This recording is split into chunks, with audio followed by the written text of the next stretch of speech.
waan baay'ee nama gaddisiisudha kan na mudate jechuudhaan yaa hundumti keessaniyyuu of eeggannoo gochuu akka qabdanidha fi kanaan isinitti himu baay'ee ulfaataadha. Egaa yeroo gara biyyaa galuudhaa geenyu rakkoon garaagaraa nu mudachuu danda'a. Keessattuu itti qophoofnee taa'uun dhabuu keenya mootu baay'ee miidhaan irraan gahuu danda'a jechuudha. Waan na mudatee waan irratti raawwatamee isinittan himaa isinitti mufan taa'aa jira jechuudha. Of eeggannoo cimaatii gochuu qabdu. Baay'ee tokkoon gaddee baay'ee tokko natti dhagahame innis maal akka ta'e isinitti himaa jechuudha. Ashamaa harka fuunee jirra jirtu bakka jirtetti nagaa waaqayyo isiniif haa baay'atu. Egaa har'a waan baay'ee natti dhagahameen tokkoon kanan dhufe jechuudha. Baay'ee tokkoon gaddee baay'ee tokko natti dhagahame. Egaa jireenyi biyya ormaa baay'ee qormaata baay'ee ulfaataadha jechuudha. Yaa ta'u garuu wantuma hundumaayyuu dabarsinii kan jiraachaa jirru. Yaa obiyaansi abdii horannee guyyaa tokko biyya keenyatti galla jechaadha fi abdii goranneeti kan biyya ormaa keessatti malee jaalannee miti. Mana ormaa biyya ormaa keessatti jireenyi biyya ormaa kontiraata.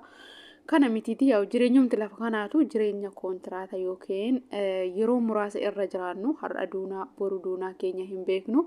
Haa ta'u garuu hanga afuurri namaa keessa jirutti dhalli namaa yaaduu hin dhiisuu jechuudha.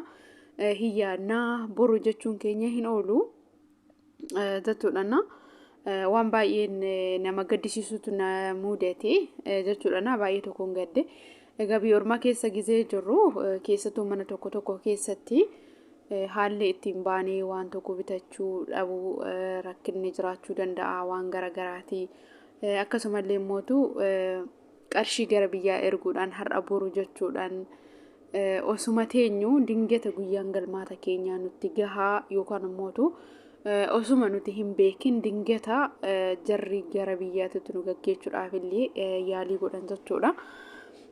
Wanta kana kun nama mudata garuu qophaa'anii taa'uun barbaachisaa akka ta'edha. Ani kanan yaadu warroonni amma gara fuulduraa yeroo dheeraa qabna jettan bi'aansi wanti nama mudatan beekamu. Qophaa'anii taa'uun baay'ee barbaachisaadha jechuudha.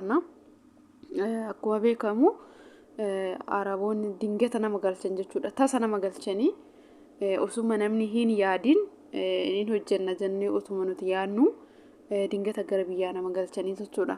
Ani amma baay'ee tokko rifadhee jira jechuudha. Maal akkan ta'e maal akkanarra gahee hunduma isaa adeemsa keessatti isinittan hima jechuudha kan dhageechan ta'a. Garuu gaafa biyya ormaa keessa jirru of eeggannoo cimaa gochuun baay'ee barbaachisaadha isanan jechuufani. Akkuma argitan karaadha kanan deemaa jiru eessan deemaa jira kan jedhu qophiin kiyya gara biyya galuutis maal fakkaata kan jedhu isinitti hima. Kanatti aansee obboleettii keenya Tigisti yookiin Tijii ishee TikTok irratti hojjettu jechuudha. Obboleettii keenya viidiyoo kana hin dhaggeeffatte yoo ta'e jechuudha. Yeroo lama sadii na barreessitee illee jirta. Dhiifama viidiyoo keetiif dhiifama sin jedha obboleettii kooyi dhiifama guddaan si gaafadha. Chaanala koo dhugaa dhiibbaa irratti narka hin gahiniini si barreesseen jira koomentii jalatti illee garuu daraa kee dhiibbaan irratti hin gahiniinis sin jedha.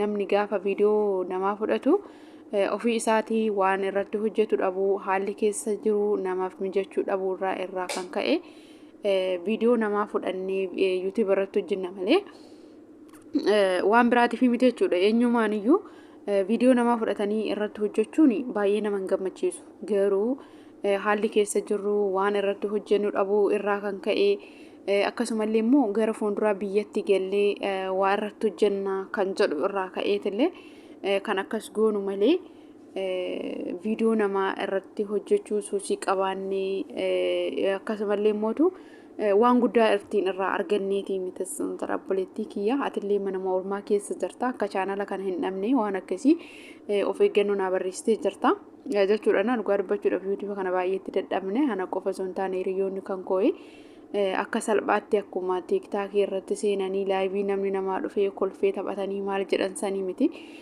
YouTube'n baay'ee ulfaataadha sin jedha atillee nama mana ormaa keessa jirudha. Nama waa hunda argee waa hunda dabarsee tarii booda viidiyoo kee hin fidu garuu mootu kan tanaan dura gallakkifamee fi dhiifama naaf godhes sin jedha. Dhugaa dubbachuudhaaf ijoolleen keenya ijoolleen Oromoo baay'ee waliif yaannu jechuudha. Walumaa galatti yaa'u viidiyoo sanaanis fiduu baadhu namoonni biroollee fidanii gallakkifachuu danda'anii ijoolleen amaaraa machim kana hunda eegdee hin dandeechu jechuudha. Namni erga miidiyaa irra ba'ee iddoo garaagaraatitti viidiyoon isaa hin faca'a maaliif fudhatamillee jedhamee yaa'u gaafachuu danda'a namni mirga isaati. Garuu mootu chaanala namaa irratti miidhaa gahuun baay'ee ulfaata jechuudha dhugaa dubbachuudhaaf. Namni tokko dadhabee waan tokko akkamitti sadarkaa tokkoon akkatti gahu keessattuu ijoolleen yuutuuba banatanii jiranii hin beekan dadhabbiin yuutuubaa maal akka ta'e jechuudha. Akkuma salphaatti sa'aatii 4,000 fi sabskiraayibiin 1,000 hin guutamu akka salphaatti miti hirribni itti dhabamee waa hedduu ta'amee jechuudha. Kanas jechuu jaaladha yoo rabbi jedhee biyya galee yeroo muraasa keessatti biyya nan gala akka eeyyama waaqayyootti jechuudha. Anuyyuu viidiyoo kee hin fidu san jechuu jaaladha. Kan tanaan dura fideef immootu dhiifama guddaan si gaafadha san jechuu barbaada. Yeroo 2-3 fiddi yeroo 2-3 deebitee naa barreessitee jirta. Chaanala kee akka namni naan jettee adaraa kee yuutuuba koo waan jalaa hin godhinii san jedha. Amma booda hin fidu kan tanaan dura fideef garuu dhiifama amma booda hin fidu san jedha. Warroonni viidiyoo namaa finnu walumaa galattuyyuu itti gammanneetii miti. Bakka waanuma hojjennu dhabuu waanuma irratti gallakkisu dhabnu irraa haalli keessa jirru nuuf mijachuu dhabuu irraa kan ka'e malee viidiyoo namaa jaalanneeti miti jechuudha. Kan akka kiyyaa viidiyoo namaa jibbu hin jiru ture duraan irratti jechuudha. Gara gadiitti gaddeebitee ilaaluu dandeessa. Garuu mootu dirqama yoo namatti ta'e humnaa ol yoo namatti ta'e waan irratti hojjetamu gaafa dhabamu akkasiidha jechuudha. Biyaansi chaanaalli kun har'a gaafa nuuf guddate nu qofa bichaa mitiiti yoo waaqayyoon umurii nuuf kenne nama rakkataa tokkoof yoo sagalee taane nama rakkataa tokko yoo waa ittiin gargaarre innuyyuu waa guddaadha. Namni yaa'u faayidaa dhuunfaa isaatiif qofallee miti garuu inni guddaan dhuunfaa ofiitiif illee ta'u garuu nama tokkoof rakkataa tokko yoo irratti gargaare badooma qaba jedhee hin yaadu jechuudha. Kanaaf dhiibbaa kanarraan hin geessisne akkana jalaa hin adamne jechuudha. Yoo waaqayyoon jedhu yeroo muraasa keessatti nan gala gaafan biyya galee anuyyuu viidiyoo dhuunfaa kootiin nan hojjedha. Hangan har'aas taa'ee viidiyoo namaa fidu kana gaafa san viidiyoo namaa fiduu mitiiti zorri jedheeyyuu hin ilaalu jechuudha. Kanan gallakkise kanayyuu piraayiveetii gochuun danda'a gaafa sanii hin beekamu maaliif kan dhuunfaa kootii irratti hojjedha. Yoo neetworkiin dalagee akka tasaa sanuyyuu biyya keenya neetworkiin hojjetu. Akkasa sinjara obboleettii koo na jalaa hin balleessinii na jalaa waa hin godhinii na jalaa hin miidhinii adaraa keessa sinjadhashii tigiste koo dhugaa yuutiin akka salphaatti iddoo kana hin gahamu baay'ee nama aarsaa nama kafalchiisa. Hirribni itti dhabamee waa hundatti ta'ee bilbila keenya jalatti gubnee karaa garaagaraatiin jechuudha. Keessattuu yeroo duraan sa'aatii guuttan